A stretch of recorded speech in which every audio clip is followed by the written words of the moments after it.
This is an overview of some common vocabulary terms that you will see on the Heart of Algebra section of the SAT.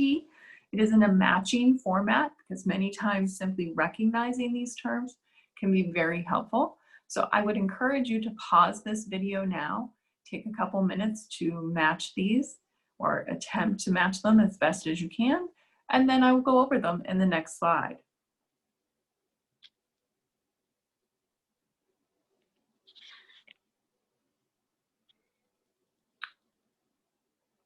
So for the first one, we have the numerical factor when a term has a variable. That is going to be choice K, coefficient.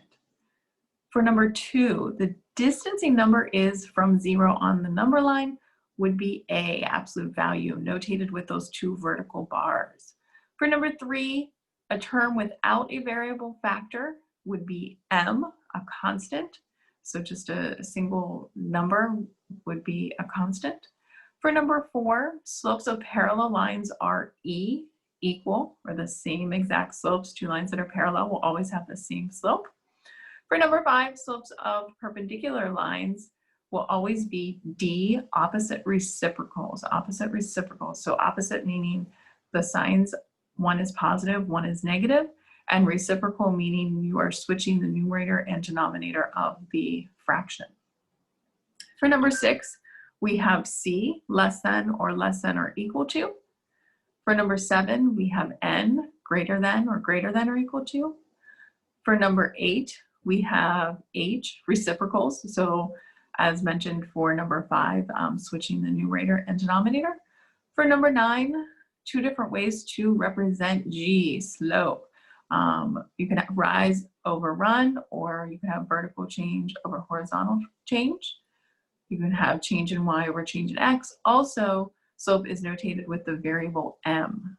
For number 10, we have J, where a graph crosses the y-axis is the y-intercept. But that is also known to be where x equals 0. X equals 0, where a graph crosses the y-axis, the x value will always be equal to 0. And for a linear equation, this is also given the variable of b, when you think y equals mx plus b. For number 11, a letter used to represent a value is b, variable. For number 12, the result of addition is r, the sum. For number 13, the result of subtraction is f, difference. For number 14, the result of multiplication is q, product. And for number 15, the result of division is L, quotient. For number 16, the first and last numbers and all the numbers in between is going to be P, inclusive. And that term is used frequently on the SAT to acknowledge that you are including the first number, the last number, and everything in between. And for number 17, the slope of a vertical line is undefined, which is choice O, undefined. Slope of a vertical line is undefined. And for number 18, y equals mx plus b is I. That is your slope-intercept form.